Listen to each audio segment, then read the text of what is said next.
Oh, is that it? Oh, that's okay. You know, you're actually tamed this morning. I've never seen you like that. Okay, well, we'll start up again. I'm Tom Koutsky. I'm with the Phoenix Center, resident scholar, and I'm just here to moderate. I'm not really here to say anything about this. But I'd like to thank George and Commissioner McDowell for the illuminating discussions earlier. We actually have a very distinguished panel that we've invited basically to provide their own input, their own thoughts, their reactions to the paper. They got a copy of it before everyone else, so they've had a chance to get through all 60 pages. And I really do appreciate them, each of them taking time out to participate in this. We've tried to keep this a little bit varied. First of all, we'll have Dr. Michael Katz. Michael Katz is the Sarin Chair in Strategy and Leadership at the University of California, Berkeley Haas School of Business. He also holds a position as professor of the Department of Economics. He served as the Department of Justice Antitrust Division as a Deputy Assistant Attorney General from 2001 to 2003, which proves you don't need to be a lawyer to be an Assistant Attorney General, which I think is kind of useful since I'm a lawyer that pretends to be an economist sometimes. He was also chief economist at the FCC from 1994 to 1996, and that was actually where we first encountered Dr. Katz when the core members of the Phoenix Center, Larry, George, and myself, were at the FCC at that same time, interesting time period, in much less nice offices than they have now, I remember. He is the author of articles on the economics of network industries and intellectual property that are too numerous to count. He holds an A.B. In summa cum laude from Harvard and a Doctor of Philosophy from Oxford in economics. After him will be speaking Carlos Rodriguez. Carlos Rodriguez has been with Telefonica since February 1999. Telefonica is a global ICT leader in Europe and Latin America, and that's the obvious nexus that we have. We wanted to, since we did this project for the Brazilian and Portuguese regulators, we thought we would want to bring in somebody who has a little exposure to the region. Carlos is lucky enough that he's actually based in Washington, D.C. He is here on a post as the manager of regulatory affairs for Telefonica, where his job is to track the U.S. policy debate. So I'd actually like to be interested to see what he thinks about the U.S. policy debate as compared to where he sees it in Europe. He's had numerous posts at Telefonica involving foreign trade, relationships with the WTO, the ITU, and the OECD. So he brings a wide range of experience. And then also Chuck Goldfarb is here, who many of you know and certainly know of his work. He has been an economist in the public and private sector in the industry for over 30 years, including the FTC, the FCC. There's probably not an issue in telecommunications policy over the last 30 years that Chuck has not written a paper on or researched in one context or the other. And actually, he's currently a specialist in industrial organization and telecom policy at the Congressional Research Service. And if you've actually, the reports that he writes at the Congressional Research Service, which are designed to be informative and instructive to members of Congress who may just have a general idea about, it's like, tell me what's happened in this area of cable regulation for the last 10 years. That's kind of his job, and these are actually very instructive and very informative pieces of work that I encourage actually everybody to take a look at in terms of getting to be able to tap into his knowledge base. He is a good friend of the Phoenix Center. He spent 12 years at MCI, where his tenure overlapped with George's as well. So we have a wide range of experience on this panel. I'm just going to go down in order. Each presenter will have about 10 minutes or so to give presentations, to provide their reactions, and then we'll definitely open up the floor to comments. So it's your choice whether you want to sit or stand. I guess I'll sit if that's okay with everybody. Thanks. It's a pleasure to be here. George, I'll just say very quickly, I think it was a good paper, and George obviously made a lot of important points in a very detailed presentation, which I know must be upsetting to those of you who are part of the Twitter crowd. So I will start, and then you can leave in about 20 seconds with the Twitter presentation. Okay, so I will start with the Twitter version of the presentation. Sorry, it's not quite Twitter. I should also tell you I did have a carrot muffin, and I thought it was yummy. Okay, so those of you can leave or go back to seeing what Shaq and Ashton are up to. For the rest of you, what I thought I would do, this is Washington, so I'm going to talk about my own plan. not there. So I have my plan. I moved from twittering to texting, by the way, and in a minute I'll move to adult communication. So I have a 3-point plan for moving up in the rankings. First, we should break up rich families. Okay. Now, you might say, wait, why are you picking on the rich? Well, partly because that's what we do now in Washington. But the other reason is because if you split up rich families, it's likely that both the mother and the father will have computers for the children, and then we'll do even better because we'll have twice as many connections. Okay, we won't make any difference to the families, other than the divorce part being bad, in terms of their access to the internet, but it'll make us look better in the rankings. Okay. Let's see. Okay, that's not working. Let's try this. Okay, second, if you can do it with soup, you can do it with connections. We should declare all the business connections to be home-style connections so we can count those too. And lastly, we're going to glue your mobile phone to the wall. Okay? And so if we do that, it'll count as a connection, whereas if you're just out there using it every day, it doesn't count. And it's not only that, but it's stimulus. In fact, even better, if we buy the glue from a defense contractor, it'll be a really big stimulus. In fact, maybe we could, I guess if you glued a phone to an F-22, it would be mobile, so that wouldn't count. All right, well, what's the point of all of these things in the plan? Well, the sad thing is that all of these would move us up in the OECD rankings, which is precisely the point that the rankings are not very good. You know, George made those points in detail. This is my way of summarizing what he said, but there is a serious point underlying these, which is this is no way to run a country. Okay. So say, okay, well, so the OECD rankings aren't very good, so what? Well, there's two obvious things, and I'll just put them up. I'm good at stating the obvious. One, of course, is if we have bad metrics, we're going to get a misleading picture of what's going on. We won't actually know what kind of access people have or how they're using the internet or modern telecommunications technologies. And very importantly, as George pointed out, we won't know what kind of value they're deriving from them. Then, of course, the other big problem is that if you have bad metrics, they're likely to drive bad decision-making. If you start responding to the wrong measures and trying to optimize against those measures, you're not going to be pursuing social goals. Again, an important point that George made. So let me say just very briefly a couple of things about, well, what should performance metrics do? What would be good? And I'll start with one, which it turns out apparently to be hugely controversial, which is, why don't we measure something that matters? Okay, so far that approach has been rejected. All right, because when I say, and I'm serious about it, and I think it's a really serious problem with the policy in this country, that if you think about it, what should we be doing? You would think we should be worrying about people. Okay, and some notion of their welfare, which is exactly the sort of thing that George is proposing with the value. There are other ways to do it. I think there's sort of intermediate steps to get at it. But all of this, it seems to me, ultimately we should be asking ourselves, what is it we really care about? It's some notion of people's welfare, or maybe we want to say we care about the median voter in each congressional district or something, but ultimately it should be coming down to the welfare of individuals, and we should work backwards from there to think about what are the right sorts of measures in terms of progress with telecommunications. The second thing is that measures should allow for meaningful comparisons, because often that is how these measures are used as some sort of benchmark.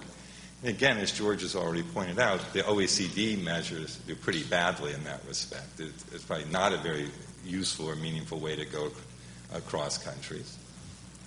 And then a final thing I would put on my list is that it's implementable at reasonable cost. And I think if you look at these three criteria, and certainly one could come up with others, I think the OECD probably does pretty well on the third and fails miserably on the first two.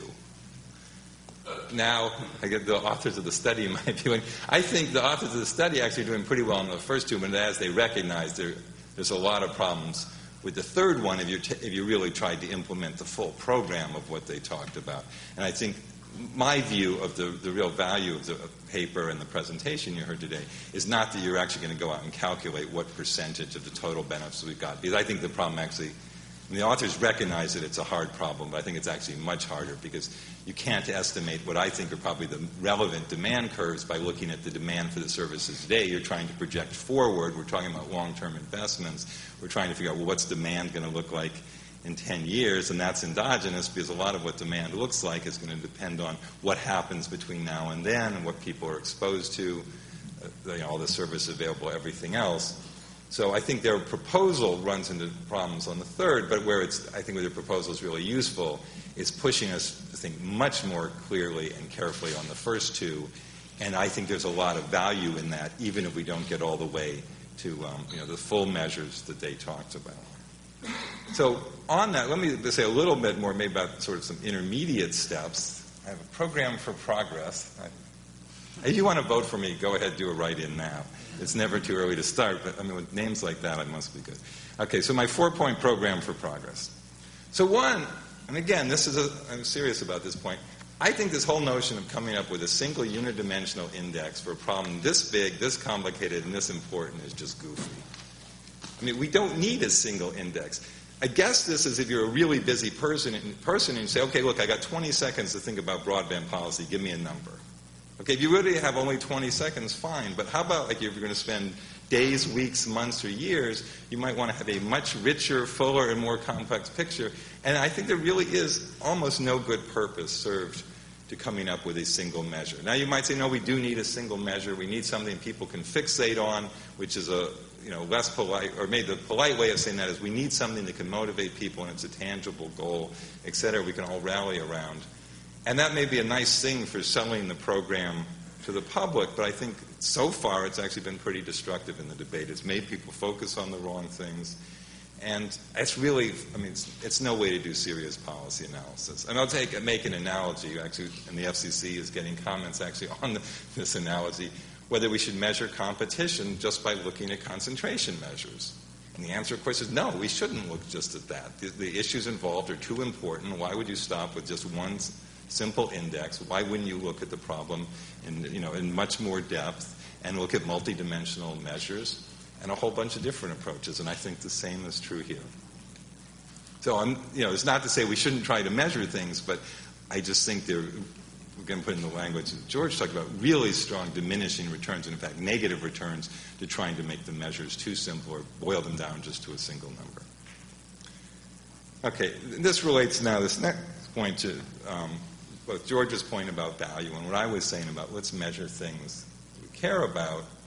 And it seems to me what we really care about is individuals' access to communications and their use of it. And that's why it seems to me we would start pushing much more these questions of saying, okay, let's look and see, does this particular person, not these things where we look at the supply side, calculate the number of lines, calculate the number of people, but instead what we do, we actually go ask people and find out, do they have access? I think this was a proposal made by the person in the front row, is also to think about, do people have access to these things or not? And I think, as George pointed out, it's a hard problem if you look at the supply side to figure out, well, if I count up the number of smartphones and I count up the number of fixed-line broadband connections, well, how do I aggregate those? So on the other hand, we actually went out and asked people and said, okay, do you have at least one broadband connection, either fixed or mobile?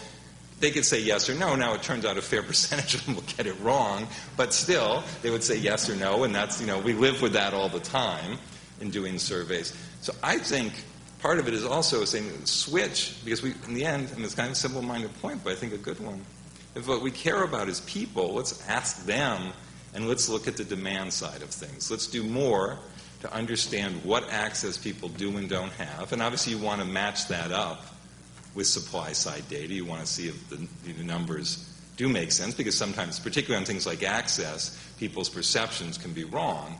For example, you might expect people who don't have the internet to overestimate the degree to which it's not available, because you're going to get someone who thinks, well, I think it's not available, so I didn't bother trying to get it, and it turns out they just missed it or something. So we need to corroborate these things, but I think we need to do a lot more asking people, and it would actually take care of a lot of the questions of access. And of course, it's the only way to get at questions of use, right? Either asking people or looking at some sort of controlled experiment to measure demand, but no matter what, the questions of use are really in the end going to come down to looking at the demand side behavior.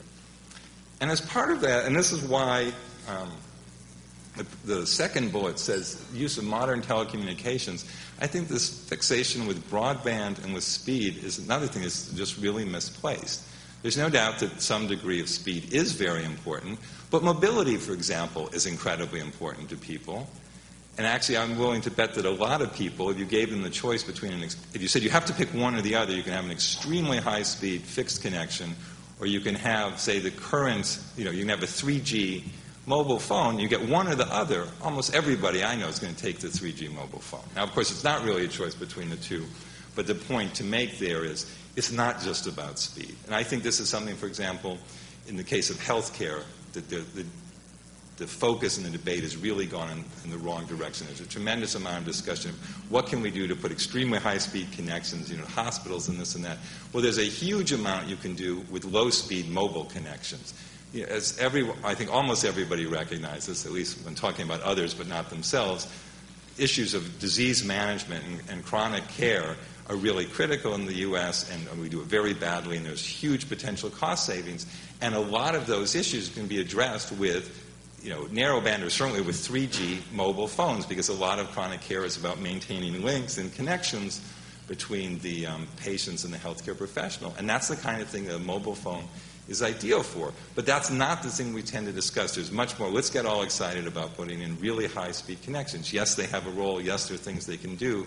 But there's a lot more to it. It's not the only thing. It may not even be the best thing on which to focus. And, of course, there are also questions of reliability. Security certainly is a huge thing as well. So I think those are all things that we need to understand a lot better. And then the final one, which is actually sort of a different character of this, but I think where these things will tend to point, and that's actually not really the final one, is I think we should be thinking much more about low-income consumers, because at least the data we have suggests that a lot of the problems there, although we need to understand why it is in greater depth. They're not on, actually, so I lied, but 4 points sounded better than 5, but I will throw in a fifth, which is somebody fix the FCC website. Because if it is not the worst website in the U.S. government, whoever can find a worse one, and you can't just go out and create one, those of you in the government. Anyone who can find a worse one, I'll give you $20, as long as that doesn't violate any ethics rules. But, okay, and actually that is a serious point, because it is mind-boggling what a bad website that is. But, so, what all this comes down to, and I think that most of it, in fact, is in line with and sympathetic to the points that George is making, right? Although at least they're suggesting ultimately an index, but I think really the import of what they've done is said, here's a way of thinking about the problems, here's the sorts of measures to try to move to. I think because once you start talking about value, you're going to have to talk about the demand side. When you start asking questions like, well, is the value greater than the cost, you're getting into these questions too about, well, it's not just about access, it's also about use. And I think ultimately, when George talking about this analysis, we've got to build demographics into it and things like that. It's going to point us in this last direction. So let me stop there. Thank you. Okay. Thank you. Now, Carlos Rodriguez.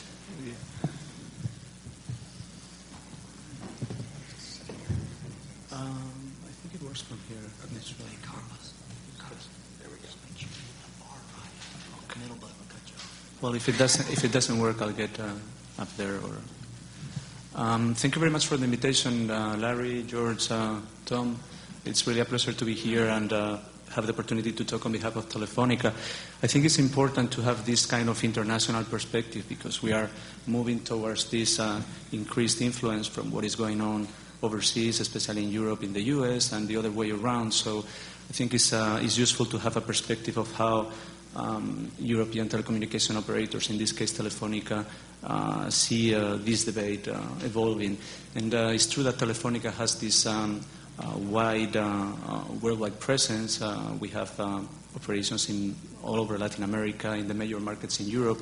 But I wanted to concentrate in Spain and our home market, the place where we have our headquarters, because it's actually the country where we see most controversy and problems with these broadband benchmarks. It's also the fact that Latin American countries are not currently in the OECD. Brazil and Chile, I think, are in the process of getting into the OECD. Mexico is there, but it's not a market where we have a strong presence for the moment. So I thought that Spain would be the best example that I could give. So let me see. Yeah, it works. The first point that I wanted to make is that the U.S. is not alone in having concerns about the OECD statistics. Actually, Spain does not rank good when we take the average OECD penetration in terms of broadband per capita. The OECD figure, the average figure is around 22.4%. Spain does not reach 21% penetration when measured per capita. And I can tell you that we don't have probably this sense of becoming number one that Commissioner McDowell was talking about I mean, the times of the Spanish Empire are long gone, but we have our pride, and we are actually the 8th economy of the world. And when we see these statistics and Spain trying to get into the G8, there is a big controversy and always a fuss in the news. And normally an easy target, that is Telefonica. Telefonica is responsible for this. And actually Telefonica is a 100% private company, first of all, but it creates a lot of problems. And the Spanish government, I can tell you that they were frustrated since the beginning of this whole idea of the broadband portal in the OECD.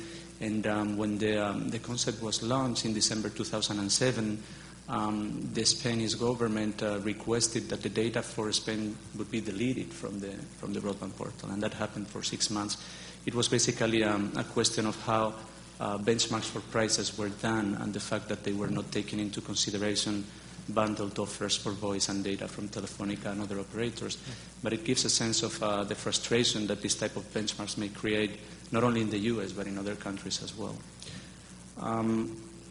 But the truth is that Spain does not rank well when compared to the EU 15 either. I mean, the big countries in Europe are ahead of us, not only the Nordic countries, but also UK, France, Germany. We are only ahead of the Mediterranean countries in terms of broadband penetration, again, measured per capita, as the OECD does. So,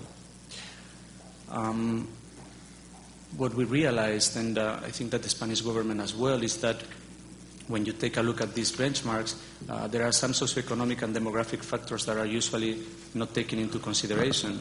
And we believe that those have importance, as George was saying before, in terms of how you look in these comparisons. And education, we believe, has an impact. Not all the academics and authors that write about these benchmarks consider that education is related to broadband penetration. But in our case, we have 50% of the population in Spain in ages between 25 and 64 that have only a primary degree. And when we were looking at this type of graphics, where you see countries with the highest degree of secondary or the highest penetration of secondary degree people, they tend to have also the greatest percentage of Internet users. That is the case for Sweden, where they have 83% of the population with a secondary degree and 77% of Internet users, while Spain lags clearly behind. So there may be a correlation there in terms of education. The same for demographics. And I'm sorry that it seems that there's a little bit of the configuration of the presentation. It happens a lot that things dance a little bit. But what I wanted to state there is the same point that George made about household sizes in Portugal. 3 people per household. Spain is at 2.8, is above the average, the OECD average. But not only that, there is also the fact that the Spanish population has been growing and increasing at a great speed during the last 4 years. There is this policy on immigration that has tried to stimulate people from Latin America coming over to Spain and getting the Spanish nationality. This has led to more than 2 million people increase in the population of Spain. So even though we are growing at the fastest speed in terms of broadband penetration than the OECD average, we never seem to catch up, and we think that demographics have a role to play in that sense as well. PC penetration that was mentioned before, Spain with 60% PC penetration per household, again behind the OECD average, which is 63% or so. So another factor that has to be taken into consideration. And following on the point made by Professor Katz, what is the reason why people are not getting into buying broadband or internet use? And there are some questionnaires that have been done in Spain, and it turns out that this lack of usefulness or perception of need that is the main reason why households are not adopting the internet.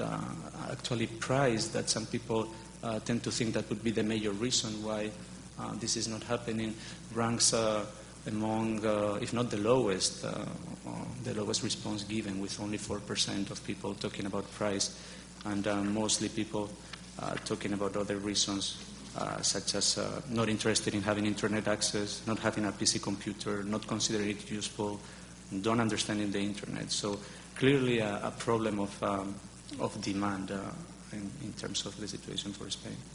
So I think that what is interesting is that the government, trying to analyze all these different factors, moved into the idea of how to fostering or stimulating demand. And I think this is important because it's a socialist government in Spain.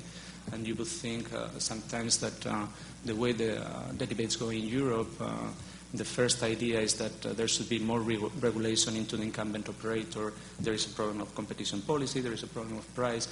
Usually a lot of focus on the supply side and not that much on the demand side. So actually in this case, we think that national authorities moved correctly by launching this program, Plan Avanza, that was having 4 pillars mainly focused on the demand side. They raised up to 8 billion euros during a 4-year period. That was actually, oops, let me see. There. There were like 4 pillars of the program, and 3 of them were concentrated on the demand side of the equation in terms of broadband adoption.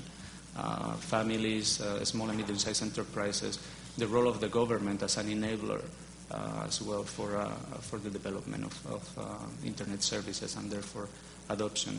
There was a component of supply, but focusing on areas where there was no private offering or private coverage. So the result of this Plan Avanza was actually good in terms of increasing the number of internet users by 4, the number of broadband users by 2, the number of internet users in total in a 5-year period. So lots of benefits in terms of training people, lots of benefits in terms of soft loans for IT equipment, lots of benefits in terms of getting electronic ID cards there and access through telecenters and libraries for rural areas.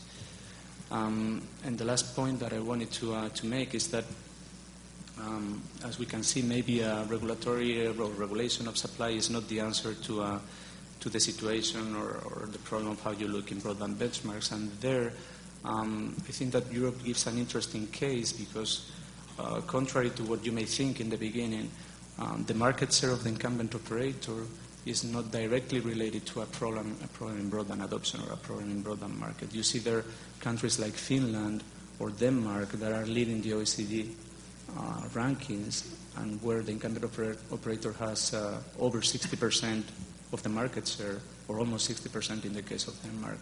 So there is not necessarily a correlation in that sense.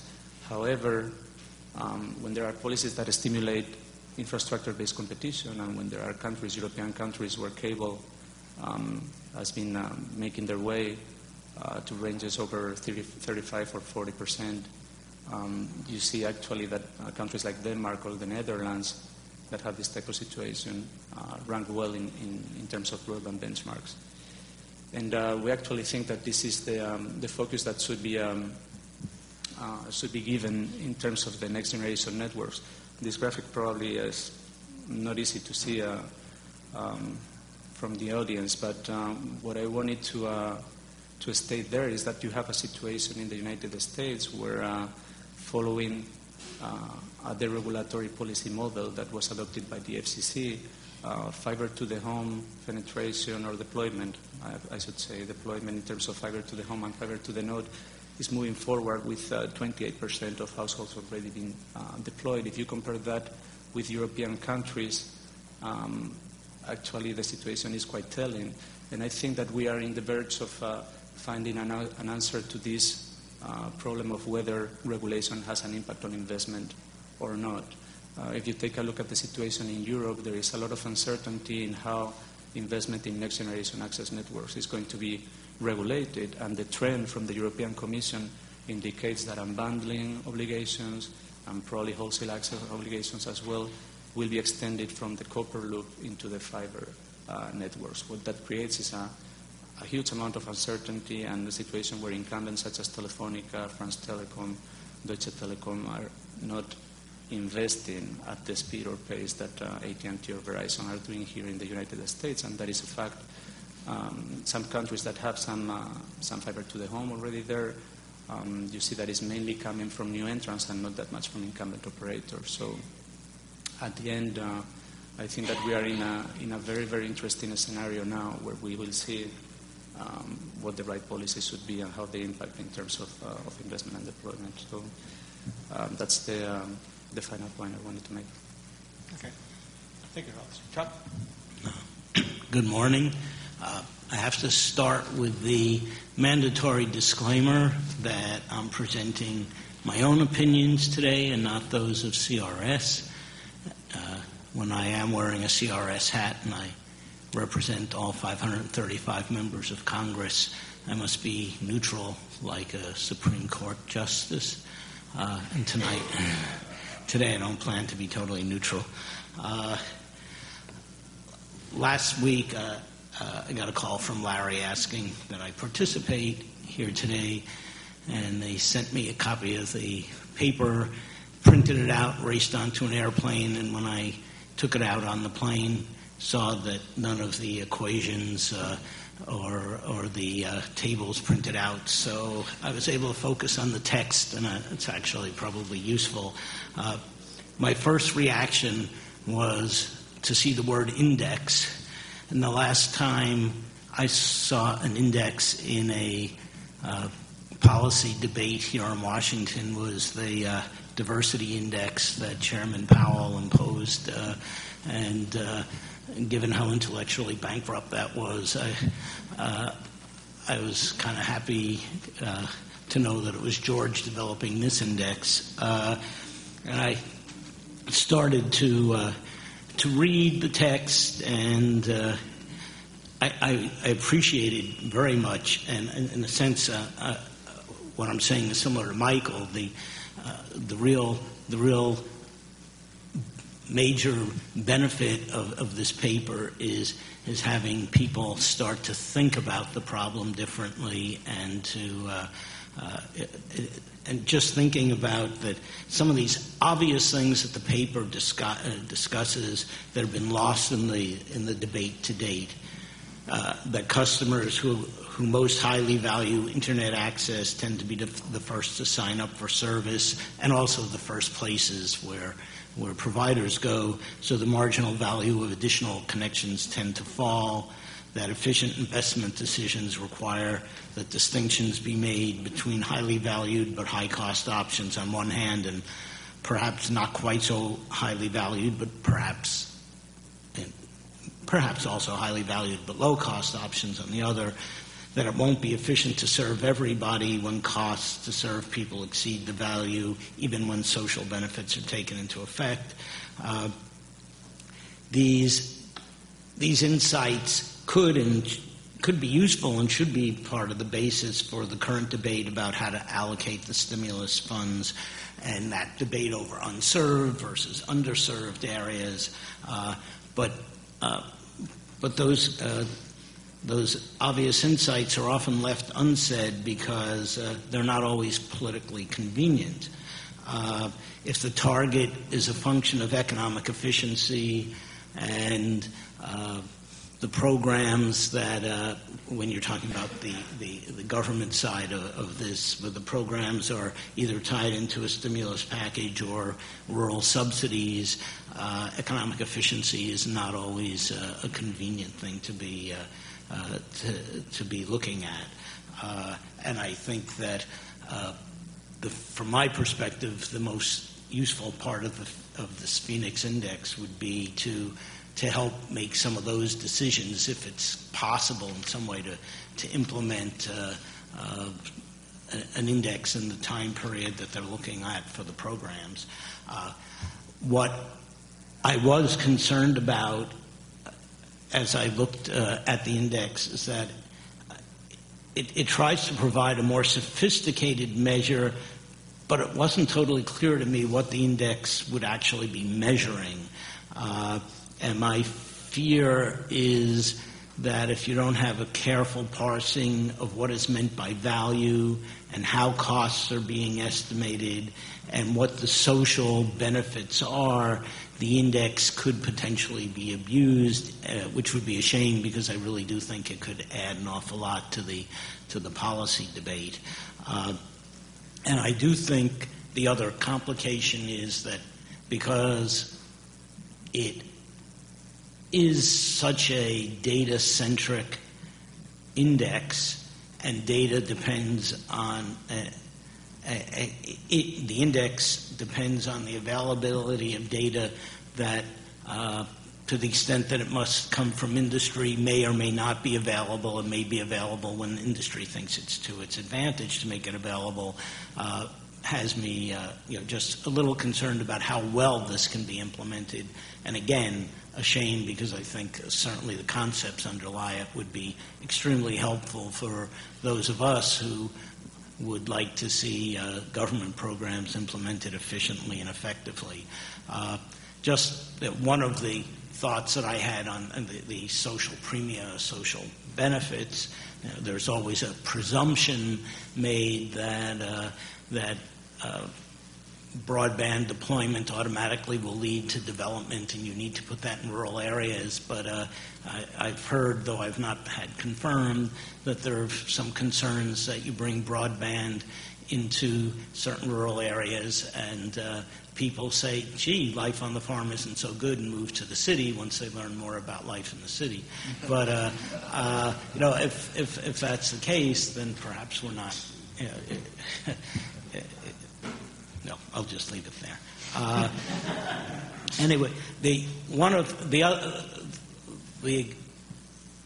concern, in a sense, that I have is that in order to look at something that is complex, and I think this also gets back to what Michael was saying, in order to look at something that's very complex and get it into an index, you end up with something with a single number, but it's really based on having an awful lot of variables in there that may be awfully difficult to measure.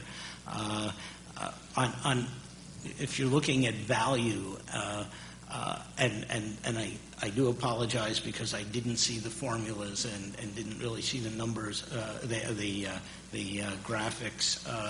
I wasn't sure. Is this a measure of consumer surplus or consumer surplus and producer surplus? What exactly is being measured as value, and that really might affect what the useful not the usefulness, but what is it measuring, and that might from the perspective of what public policy is, what is it that we have to know about? On the cost side, just plain costs, for those of us who have been around for a long time, we can remember the TELRIC wars. And what is the cost? Are we talking about a TELRIC, for those of you lucky enough not to know, total element long-run incremental cost, or is it just a long-run incremental cost? And might that be very different, perhaps, for mobile versus fixed, and therefore it ends up having a difference in the consequence for the results? I think that's a discussion that might be necessary. In saying that, again, I really, what I'm saying is implementation surely will be difficult, but again, get back to what Michael said earlier, and that is what this most importantly is an attempt to get us to refocus a debate towards some of the important issues that have been lost. But that said, one of my concerns is that this will again be used for international comparisons, and I just don't see how something as complex as this, especially if it's a target you're looking at, the usefulness for international comparisons, I see it as an extremely useful tool potentially for a nation itself to be measuring how it's performing. And I certainly hope that people will, the FCC, RUS, and others will take up this approach and use it as they're able to. Okay. Thank you, Jeff. George, if you have 30 seconds or a minute to respond. That's all I need. I'm actually quite pleased that what I walked away with is also what the reviewers here have walked away with. And that is this is hard to do and do right, which tells you something, which says you probably ought not be doing it, right? Just like Professor Katz said, it's why do we need one number to do this. If you're going to do it right, it's almost impossible to do. The data demands are enormous. You got to worry about whether it's TELRIC, LRIC, consumer surplus, producer surplus. You have to answer all these questions to do it right. But that doesn't mean, the fact that you can't do it right in a single index doesn't mean that it's not telling you something. It is telling you what you need to be thinking about when you start doing these sorts of things. And if we can just move the thing forward a little bit to say, what is the target level of adoption, define that sensibly, and then chart your success over time, just like they do. The United Way has the thermometer, to have it raise in red as you reach whatever your target is. Then we've made a giant leap forward from what we're doing now, which is, kookery for the most part. Excellent. I'll use my prerogative and ask one question, because Carlos had an interesting slide that he kind of passed over that I'd like to ask a few questions about. This is, I guess, related to Spain's broadband plan, I assume. And you talked that they had some metrics about training individuals in computer usage. There was a reference to soft loans. I was wondering if you could maybe give us some more detail about those, because those seem kind of interesting, and I think are things that may be on the table at the Commission, but it's not entirely clear that they've been talked about in this context. So I think that perspective would be useful if you just summarize a little bit of what some of those ideas and programs were. Yeah, actually, I think it was based on the perception that we have this problem of skills and also penetration of IT equipment in households. So that was one of the focus of attention from the administration. And basically what they did was they divided these 8 billion euros in those 4 pillars, and part of the money was specifically allocated into loans for families and for SMEs mainly, to have workers trained and to have households equipped with computers and so on. And it seemed to have been working, because the final result of the statistics during those 4 years are that penetration of Internet increased. Again, maybe not enough to put us in the average of the statistics, but at least good enough for the administration to be encouraged to launch a second version of this plan that is going to come over in the next. I think it's going to be launched in the next month. So, pretty successful from that perspective. Has that been from, I guess, the provider standpoint? Has the presence of those programs been noticed? I mean, in terms of that effect of a carrier's deployment decision? It has, in the sense that, contrary to what was the first fear, it did not amount to an increased regulatory pressure on the size of the incumbent, and actually it amounted to certain deployments in areas where clearly there was not enough incentive for the private sector to deploy their network. So it was rightly focused in that sense. Some problems in terms of implementation appeared when there was maybe not enough transparency in how the money was going to be allocated for those areas and who was going to get the money for that particular deployment. There were some concerns in that sense, but the overall evaluation was positive from the sense of Telefonica. Okay. I'm going to open it up to the floor for further questions. To any of our panelists here. We have about 15 minutes left, so thoughts, questions?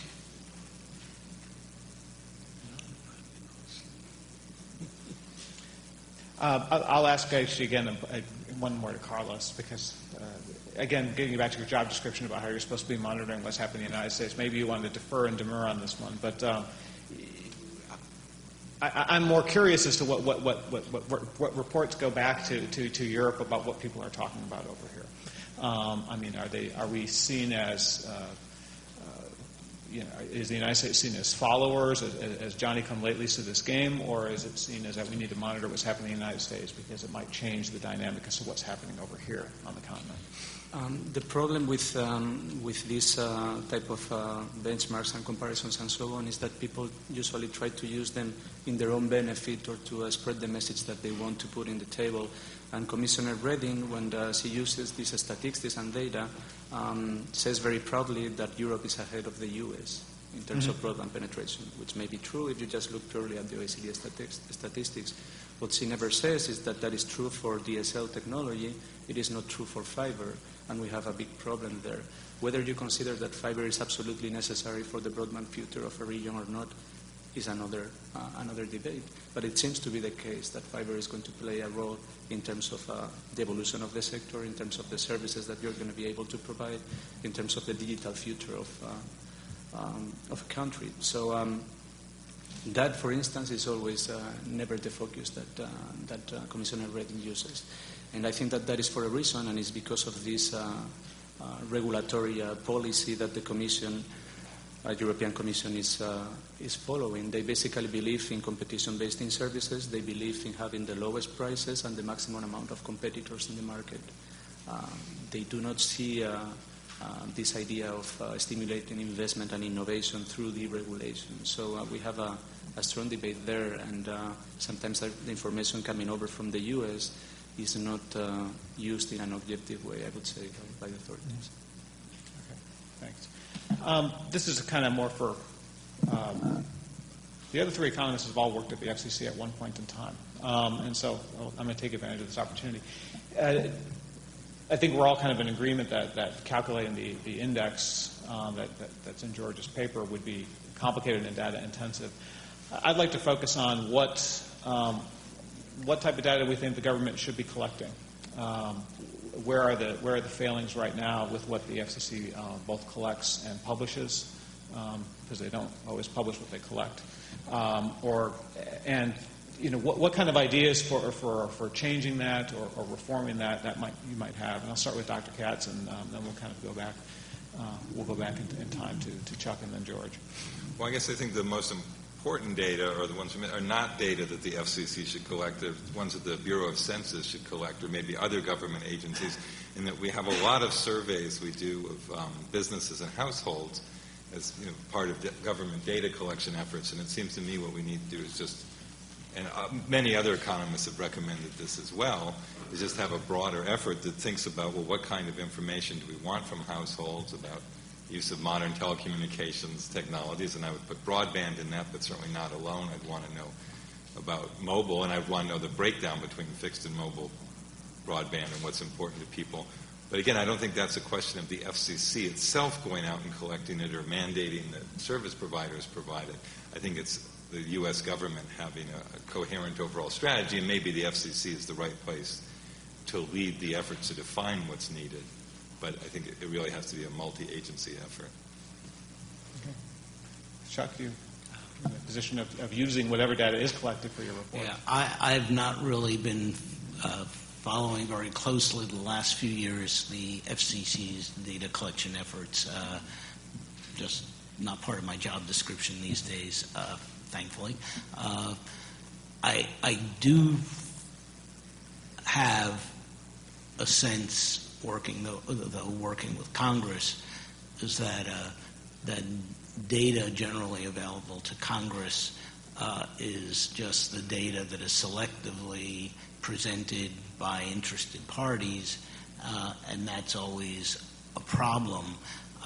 And as one of the researchers Congress depends on, I don't have access to data that's proprietary because I don't, nor do the key congressional committees, have the budgets to collect it. So my generic plea is always to find a way that the data can be available to us without it costing us money, but in a way that we can look at it and not have it filtered through the eyes of the presenter. So it's more of a generic issue for me and for Congress. Mm-hmm. Well, I encourage, when I testified on the issue before Congress about the FCC's expanded data collection efforts on broadband, that the data should be made available for research and presented in a way that allows you to look at it in as fine a detail as it's collected. Really, I mean, the tendency, I think, is going to be to make it available in a highly aggregated way, and that's going to primarily come to the researcher, where we can't really use it to answer the more interesting questions that can occur in a very fine level of detail. I think that'll happen. It'll probably happen because of concerns over privacy or whatever the carriers do. It might be interesting to have the FCC pick 3 academic or some type of organization to sign some sort of agreement to look at the data and study it and have some parallel analysis of the data to answer interesting questions to see if the results come out to be the same or they come out to be different. Like a blind analysis process, just to see if the different techniques that people come up with and the different results that people come up with. But that's awfully risky for an agency that has historically not been prone to set itself up for surprises. Do we have other questions? Any questions from the floor? About the panel? Just kind of filling in on the data request, the data issue again. Dr. Katz, you talked about demand-side data. What type of is there infrastructure data that you think would be useful in making a type of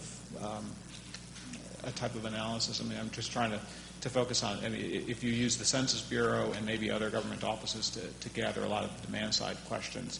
The FCC does gather a lot of infrastructure data today. It's not necessarily clear that it's the right kind of infrastructure data, but they do gather a lot. Is there any in particular that would be better than others in terms of sets that might be useful that you can think of? I was going to say yes until you asked the last part of your question about that I can think of. I mean, there's no doubt that there's room to improve the data, but I haven't thought in any detailed way about the supply-side data. So, I mean, I know one of the issues, always comes up, and the resolution of it is just the geographic granularity of it, because there's always these things saying that it's reported at levels that are too aggregated to really reflect what's going on with households, and that's certainly something to look into, but I just haven't looked into it enough to know myself. Okay. Commissioner Kane. Chairman Kane. Question on that section of many of the Chairman of the Service Commissioners talking about here in your index of national data, but as you probably know, under the, for example, the Broadband Adoption Grant program is going to be available for states, or actually NTIA has to do a broadband map. They're asking for census block and household data, not on the supply side, but on the adoption side, on the actual subscription.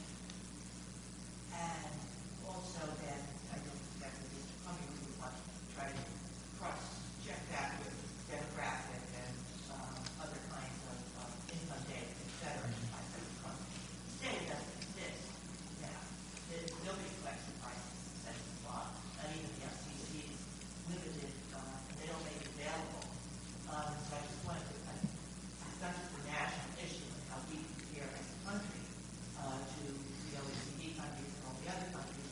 It's the question now of each state being asked by law to collect this kind of data and see how it compares on the adoption on the demand side, and it doesn't exist. So I think that there's a real challenge for the kind of work George is doing to how do we solve this and how do we get all that done by next February? Good luck. Very good question. The programs that some of the states have already done, Kentucky and Tennessee and Ohio and Alabama now, the effort is to map availability first, but as a part of that product, all of them have surveys of consumers. That's a component to the analysis, and the money made available for mapping is well in excess of what's required to generate the maps themselves. And I don't discourage that money being put in that direction, but that would be an excellent opportunity to really develop some high-quality demand-side survey data on subscriptions and attitudes and things of that nature that have been done to a limited extent. They're expensive to do, so that money would be very helpful, and I would encourage every state that gets money for that is to make that an important part, because what you're going to find in the end, and they found this every time they look, is that the adoption is a demand-side phenomenon more than it is a supply-side phenomenon. We have supply shortages. People don't have availability. But there are a lot of people that have it that don't buy it, and they don't buy it for particular reasons. And it's usually not its price, even though that focuses on the debate. A lot of it's not having a computer. A lot of people can afford, I mean, you look at the rental places, furniture and television rental places. People can afford, to buy a new sofa every 4 months, but they can't buy it at once. They have to pay for it over time, and if you set it up that way, they can do it. And that's been a huge barrier, is the computer issue. And so then you get into programs from the states giving away old state computers or whatever it might be. But I think that money is given its size, would be perfect for solving two problems at the same time. This availability data is not available anywhere, and internationally either. So when you look at the statistics of these things, you don't know how much of it is availability and how much of it is adoption. You just can't answer that question, and that is a very important question. Any other questions? If not, then I will wrap this up, and I appreciate everybody coming out and spending this morning. I think it was a very useful session. And Larry, do you have any concluding remarks? Just thank you everybody for coming again. As always, our stuff is on the web right now. We're on the slides up on the web. And of course, probably most importantly, we're always available for questions, comments, please call us, and we're here to help discuss things. So thank you everybody for coming. Really appreciate it. Okay, thank you.